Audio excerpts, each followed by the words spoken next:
Pero la mayoría de estas cosas lo hacen a través de una fecha, algo puntual. Como en nuestra vida, mis queridos hermanos, debería ser todos los días, recordar esa hora perfecta. Por eso que la gente sabe lo básico, ¿no? Incluso hay estas cosas que le enseñé sobre la crucifixión, la muerte, la resurrección, nos enseñan hasta los colegios, los niños durante esta semana. Entonces no se sabe nada más de allá. Y es por ende, mis queridos hermanos, que caen en una profunda ignorancia. Y eso es lo que a mí me recuerda, hermanos, a través de un devocional que presentó nuestro hermano presbítero, donde habló sobre el paralítico, ¿cierto? Que estaba en la fuente, no sé si se acuerdan, fueron como 2 días atrás, yo lo voy a hacer recordar, y que ese paralítico estaba de frente en esa fuente donde esperaba que el ángel descendiera del cielo, ¿cierto? Movía las aguas y todos los enfermos que estaban alrededor, porque habían cojos, habían ciegos, habían mudos, y ahí estaba este paralítico, alcanzaban a tocar esa agua y eran sanados. Alegóricamente ese pasaje lo decía así. Por ende que en la condición que se encontraba ese paralítico no alcanzaba a llegar. Decían algunos que pasaban por encima de él y su condición no lograba llegar hasta la fuente. Entonces así pasó mucho tiempo. Al parecer pasaron 38 años. En esa misma condición, el hombre se fue colocando más viejo y él no perdía esa esperanza, tenía la fe de algún día ser sanado, pero necesitaba que alguien lo llevara hasta allá. Pero dice la palabra que se encontró con Jesús, con un hombre que le preguntó si quería ser sanado, incluso él le dijo, ¿me quieres tú llevar? Y dijo, no, ¿quieres ser sanado o no? Él dijo que sí, y fue sanado en ese momento. Entonces ahí Jesús, en sus pocas palabras, en su poca interacción que tuvo, dijo, tocando un lecho, ve y camina. Y él contento caminó, y se apartó entre la multitud de Jesús. Pero para los fariseos fue un escándalo, porque este hombre estaba haciendo algo de tomar su lecho, ¿cierto?, en los días de reposo, que al final, ignorantemente, igual ellos estaban enfocándose en el día de reposo. ¿Por qué le quiero enfocarle esto, hermanos míos? Porque los fariseos le preguntaban a él qué pasó y él no sabía nada de Jesús. En la palabra del texto que colocó nuestro hermano, yo recorté esta parte y dice, el Espíritu Santo penitentes hace a los hombres, o sea, él lo hace arrepentirse, lo hace permanecer, ayunar, disciplinarse, leer la lectura, todo lo hace el Espíritu. Antes de hacer los teólogos, sabios, ¿cierto?, de la materia, y de creer de lo que saben, pronto conocerán más claramente de lo que creen. Mucha ignorancia queda en los corazones, que no obstante sienten el poder de su sangre. Sin embargo, la ignorancia, queridos hermanos, es un mal. Pues el pobre hombre fue muy molestado por los fariseos y fue muy incapaz de discutir con ellos, porque no supo decir nada de Jesucristo. Y todo el mundo, hermanos, como esta celebración, sabe poco de Jesucristo. Sabe lo básico, que fue a la cruz, murió y resucitó. Pero en esos sucesos, hermanos, pasaron muchas cosas. A lo glorioso, como decía esta alabanza. Y es por eso, mis queridos hermanos, que vamos a llevarlo en el texto de hoy, que vamos a tomar como base de esta prédica, que se encuentra en Mateo capítulo 26, del 36 al 46.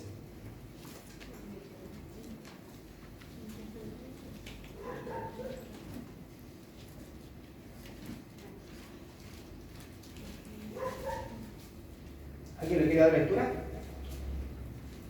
Hermanos. Entonces llegó Jesús con ellos a un lugar que se llamaba Getsemaní y dijo a sus discípulos, sentaos aquí entre tanto que voy allí y oro. Y tomando a Pedro y a los 2 hijos de Zebedeo, comenzó a entristecerse y a angustiarse en gran manera. Entonces Jesús les dijo, mi alma está muy triste hasta la muerte, quedaos aquí y velad conmigo.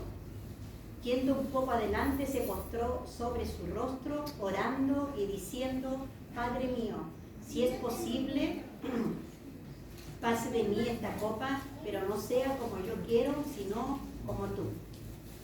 Vino luego a sus discípulos y los halló durmiendo, y dijo a Pedro, ¿así que no habéis podido velar conmigo una hora?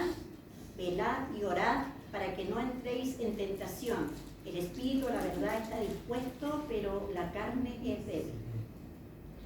Otra vez fue y oró por segunda vez, diciendo, Padre mío, si no puede pasar de mí esta copa sin que yo la beba, hágase tu voluntad. Vino otra vez y los halló durmiendo porque los ojos de ellos estaban cargados de sueño. ¿Sigo leyendo, hermano?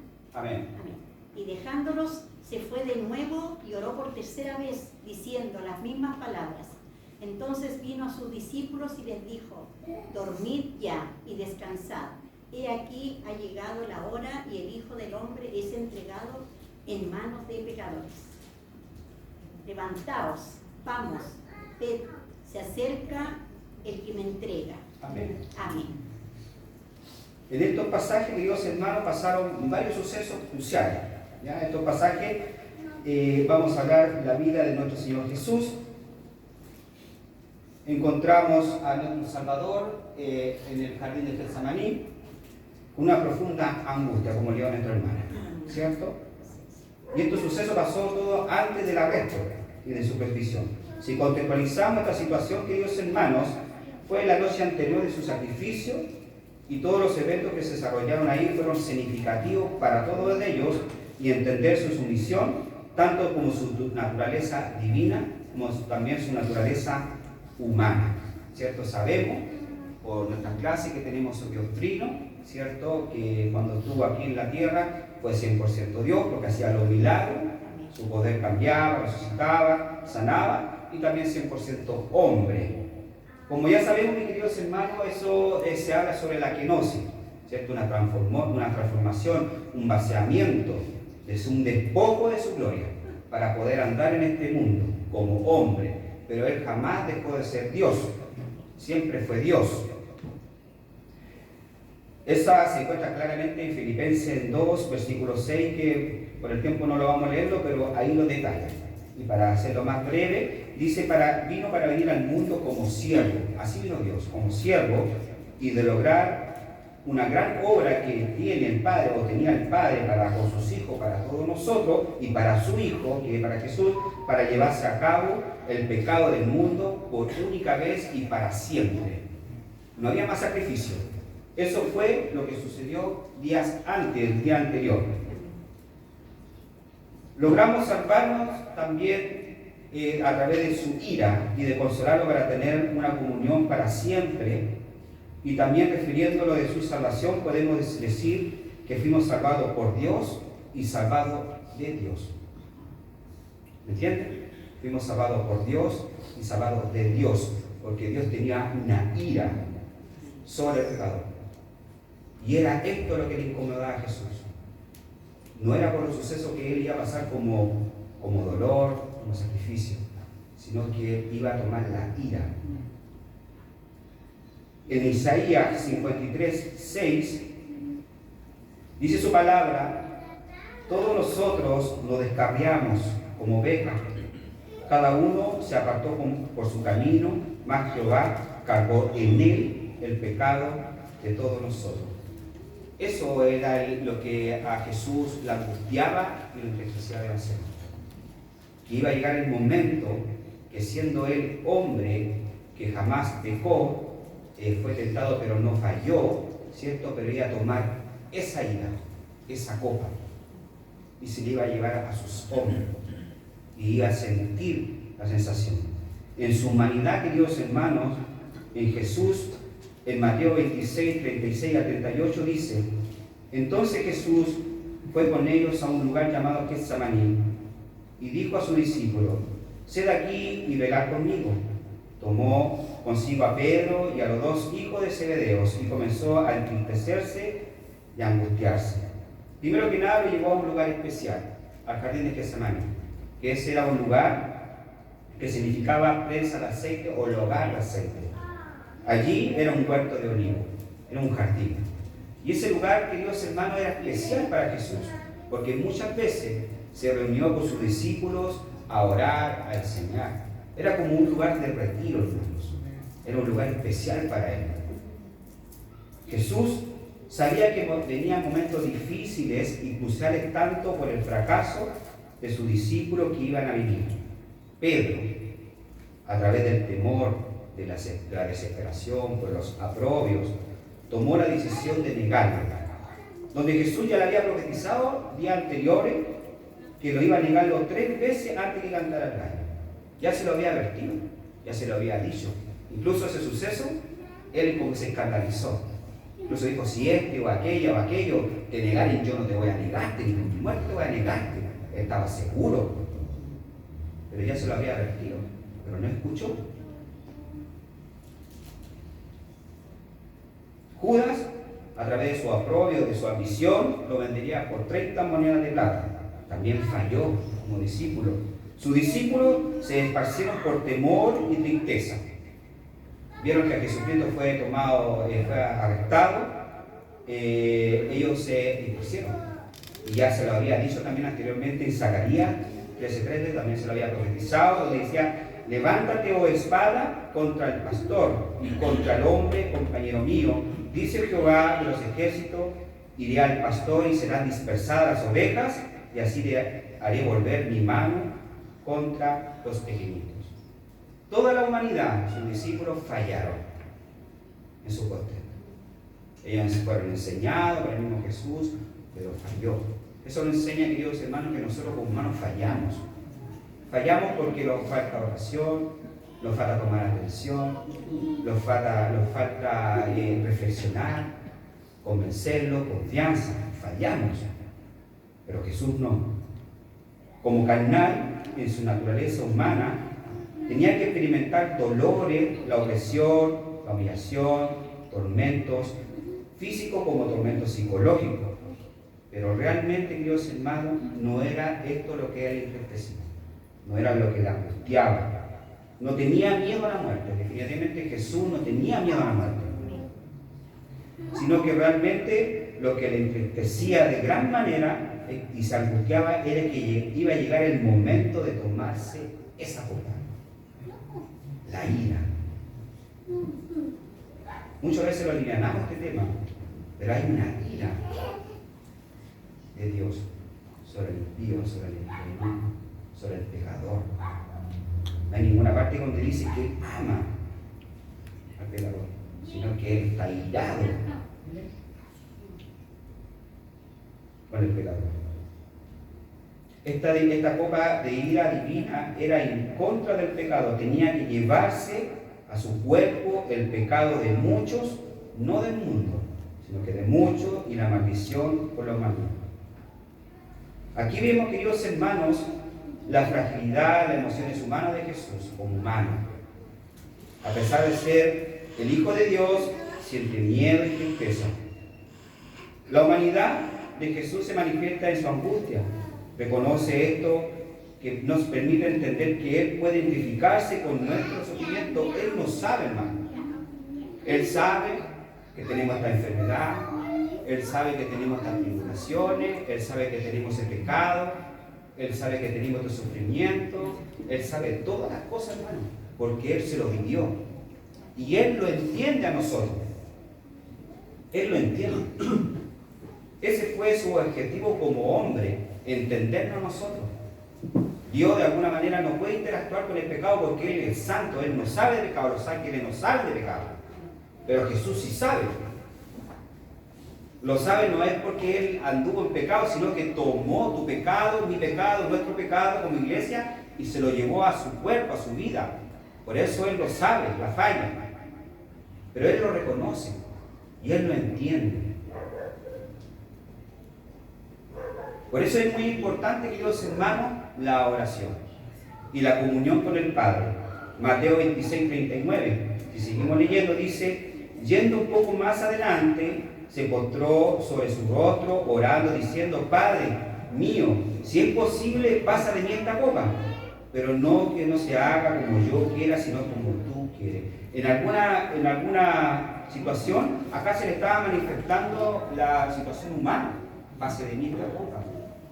Pero Él dice, pero que se haga tu voluntad. Algún momento Él quería como humano, voy a llevarme esa ira. Quería pasarse, pero Él dice que se haga tu voluntad.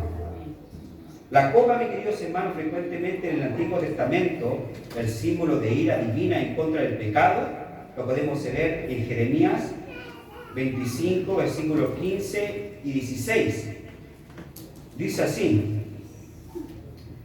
porque así Me dijo Jehová, Dios de Israel, toma mi mano la copa del vino de este furor, y da de beber de él y de toda la nación a la cual yo te envío. Beberán y temblarán, enloquecerán a causa de la espada que yo envío entre ellas. Es un símbolo de juicio, hermano, que causaría estupor en toda la tierra. Nadie se escapa. Lamentaciones 4:21 dice: gózate, alégrate, hija de Adón, la que habitas en la tierra de Esús, aún hasta ti llegará la copa, te embriagarás y vomitarás. En efecto, acá Dios quiso decir: ríe ahora, porque todo lo que tú quieras, tu juicio te llegará. O sea, embriágate, sigue riéndote, sigue tu vida mundana, pecando, hace lo que tú quieras. Pero la ira llegará sobre ti, te alcanzará. Su oración, queridos hermanos, nos revela su terrible sufrimiento, su agonía. Fue peor que la muerte, ya que tuvo que pagar personalmente por todos los pecados y experimentar la separación de Dios. El Hijo de Dios Inmaculado tomó nuestro pecado para salvarlo del sufrimiento y de la separación. Eso era lo otro lo que le atormentaba, que se iba a separar del Padre. Dios, Jehová y Jesús estaban de frente, cara a cara, porque Dios estaba de espalda a su pueblo, a través de sus transgresiones, a través de su pecado. Dios estaba de espalda a su pueblo, no lo podía mirar, estaba de frente, cara a cara con Jesús. Pero cuando Jesús tomó los pecados de todos nosotros, Dios giró y se puso de frente a nosotros para tener la comunión con Él. Él nos perdonó por ese sacrificio, a lo que nosotros como Jesucristo. Y esa es la separación de que Dios tenía cuando dijo: ¿por qué me has abandonado, Padre? En tiempos de sufrimiento, queridos hermanos, a veces nos gustaría ver el futuro o entender por qué de nuestras angustias. Jesús sabía de lo que le esperaba y sabía por qué. Con todo, su batalla fue intensa, más dislocadura que cualquier otra batalla anterior. ¿Qué se necesita, queridos hermanos, como pregunta, para poder decir: hágase tu voluntad? Se necesita confianza en los planes de Dios, oración, obediencia en cada paso del camino. La confianza, queridos hermanos, es muy importante, pero también tenemos que identificarla. Porque si yo digo: hágase tu voluntad, y dejo mi problema ahí, y si yo me voy preocupado porque no estoy confiando. Así de simple.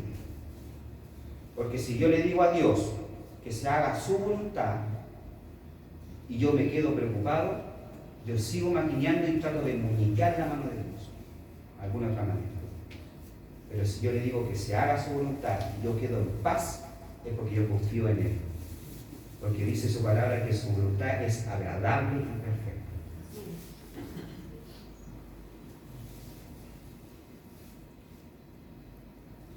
Comprendemos claramente que Jesús no tiene miedo a la muerte, y eso era lo que expresaba y que tenía que experimentar como agonía en el huerto. No era su aprobio, no era la humillación, la desesperación, la muerte, sino que enfrentar todo esto con valor y paz. Estaba a punto de beber la copa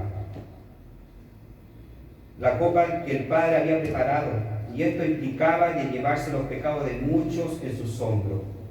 Juan 18:11. Jesús dijo entonces a Pedro: mete tu espada en la vaina, la copa que el Padre me ha dado, ¿no he de beber? Acá, segundos antes, todavía no comprendía Pedro. Todavía le estaba saliendo esa impulsividad, la mundanidad, porque sabemos que Pedro tenía un carácter fuerte, pero aún le salía eso, la mundanidad. Todavía no entendía que era necesario, que tenía que ser arrestado. Jesús está reiterando que tenía que ser entregado a los judíos y que él ya estaba preparado para comenzar a sufrir. Pero Pedro, a través de su impulsividad, nuevamente no comprendía. En 1 de Pedro 2:24 dice lo siguiente: quien llevó él mismo nuestro pecado en su cuerpo sobre el madero, para que con nosotros, estando muertos en los pecados, vivamos a justicia, y por cuya herida fuiste sanado. Aquí ya había entendido. Tuvo que pasar todo lo que tenía que haber pasado, la amargura, el lloro, el lamento, ¿cierto? La vergüenza. Tuvo que pasar todo lo que tenía que haber pasado. Y ya después con estos versículos ella había entendido que eso tenía que ser. Porque teníamos que nosotros vivir con justicia. Pero no una justicia nuestra, sino que la justicia de Jesús. Muchos, queridos hermanos, hemos experimentado vivir en pecados en nuestra antigua forma de vivir. De igual manera hemos experimentado en caer en el pecado en nuestra nueva vida, en la cual se siente una deshonra que muchas veces nos cuesta parar, ¿cierto? Todos sabemos acá cuando estábamos muertos en delitos en pecado. Sabemos qué vivir en pecado. Y sabemos que estando en una nueva vida también en caer en pecado. Nos sentimos terribles. Muchas veces ni siquiera lo queremos pararlo de la cama. Nosotros sentimos esa separación con Dios, la comunión con Dios. Nos sentimos arrestados, plagiados, humillados, muertos espiritualmente, si que han nacido de nuevo. Pero solo Jesús fue experimentado para ser hecho pecado y maldición por la humanidad. Segunda de Corintios 5:21 dice: al que no conoció pecado, por nosotros lo hizo pecado, para que nosotros fuésemos hechos justicia Dios. En Gálatas 3:13 dice: Cristo redimió de la maldición de la ley, hecho por nosotros maldición, porque está escrito: maldito todo el que es colgado en un madero. En medio de su ansiedad, queridos hermanos, Jesús elige orar. Nos muestra que aún en un momento de dificultad extrema, la oración es un refugio. Sabemos todos que la oración es un refugio, hermano. Es eso donde nosotros tenemos que acudir. Primeramente, buscar un lugar especial, como Jesús lo encontró en ese jardín. Usted tiene que tener un lugar especial, en su casa, en cualquier lugar. Pero tiene que ser un lugar especial donde sepa usted que usted está, usted y Dios. Su oración es un modelo de honestidad. Expresa su deseo personal, pero se somete a la voluntad del Padre. ¿Estamos, hermanos míos, dispuestos a orar con sinceridad y someter nuestros deseos a Dios? Confesar nuestros pecados, confesar nuestras faltas, conversar con Él que aún hay vicio, que hay pecado, ser sincero con Él y que pedirle que se haga su voluntad. La decisión, hermano, de la obediencia en Mateo 26:42 dice: volvió a orar por segunda vez diciendo: Padre mío, si no puede pasar de mí esta copa sin que yo la beba, hágase tu voluntad. La decisión, queridos hermanos, de la copa del sufrimiento es un acto de obediencia sublime. Aquí Jesús no está buscando evitar el sufrimiento, sino cumplir el propósito divino. Resaltamos la importancia de la obediencia de la voluntad de Dios, incluso cuando ésta es dolorosa. Jesús se convierte en el modelo perfecto y la redención y su misión. Considerar, queridos hermanos, el área de nuestra vida que necesita ser obediente a Dios, en cuanto sea difícil. Tenemos que pedirle al Señor que nos haga obedientes. Tenemos que pedirle, rogarle a Él que nos haga obedientes. Si nosotros no somos sinceros con Él, vamos a escuchar miles de veces las cosas, pero no vamos a entender, como lo hicieron los discípulos. Al principio ellos escucharon mucha enseñanza de Él, pero llegó el momento de que ellos tenían que enfrentarlo, fallaron todos. Todos fallaron. Nosotros tenemos que ser sinceros con nuestro Dios. Tenemos que conversarle con Él. Son estas áreas que me estoy equivocando. Son estas áreas que necesito que usted me fortalezca. Pero que se haga tu voluntad. La soledad, hermano, en el sufrimiento En Mateo 26, 40, 41, dice: y volvió su discípulo y se halló durmiendo. Y dijo a Pedro: ¿así que no habéis podido velar una hora conmigo? La soledad, queridos hermanos, de Jesús en el jardín es palpable. Siente el abandono incluso de sus amigos más cercanos. Esto es un reflejo de la experiencia humana, del dolor y de la traición. Él se sintió que estaba poco apoyado. Y es por eso, hermanos míos, que Dios nos manda a congregarnos. Cuando usted está en el medio del sufrimiento, en medio de la tribulación, en el medio de la enfermedad, hermanos míos, es más aún que usted tiene que estar aquí. Porque usted necesita esa ayuda, necesita a su hermano. Usted no sirve en la casa solo. Usted tiene que estar acompañado con sus padres, con sus hermanos de la iglesia, buscando la ayuda, confesándose con su pastor, con los presbíteros, con los ancianos, buscando la ayuda. Muchas veces se encierran en su propia angustia, ¿no? Y fallan porque se encuentran débiles, son poco sabios, no tienen reverencia, fallan en todo momento. Por eso es que nosotros necesitamos aquí en la iglesia, para que estemos codo a codo, acompañándolo, para que lo veamos en empatía, para que usted sepa lo que me pasa a mí y yo sepa lo que le pasa a usted, para estar orando mutuamente.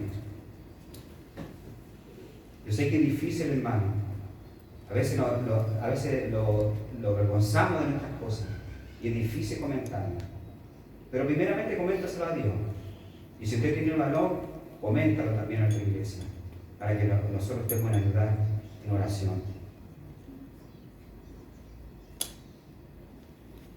Esta soledad, queridos hermanos, sirve para enseñarnos la importancia de la comunidad y el apoyo mutuo. Nos confronta sobre cómo estamos apoyando al otro y en sus momentos de dificultades. Se plantea una pregunta: ¿estamos siendo amigos presentes para aquellos que sufren o estamos dando la espalda como los discípulos? Eso lo tiene que reflexionar usted. Es una pregunta personal. Cuando usted ve a alguien caído, usted se acerca, lo anima, lo abraza, lo ayuda, lo visita, lo llama. Porque hay veces que siempre el Espíritu te revela algo. Siempre te ve algo, siempre te hace sentir algo, hermano. Estar lleno de Espíritu. Y hay que a veces dejarse moverse por ese Espíritu. Hay veces que a veces el egoísmo de uno, o la vergüenza de uno, o la poca personalidad de uno, te limita. Pero con cosas así, hermano, hay que dejarse llevar. Porque a veces te hace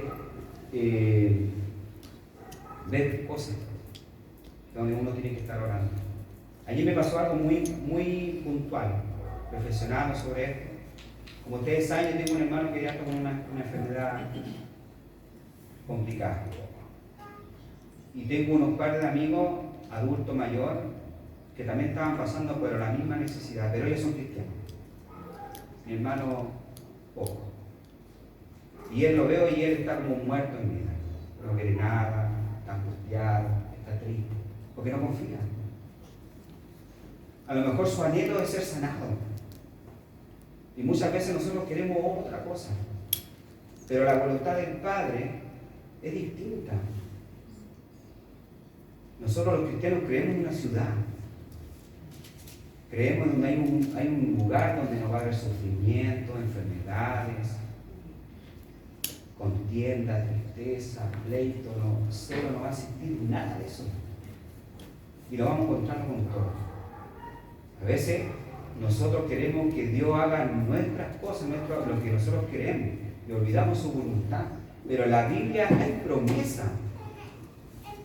Y la promesa de Dios las cumple, porque Él no es hombre para mentir, y esa es la voluntad del Padre. Y eso es donde nosotros tenemos el derecho de exigirle al Padre su promesa. Porque son firmes, hay una alabanza que dice que sus promesas son firmes. Son todas firmes y Él las va a cumplir. Todo lo que está escrito Él lo va a cumplir.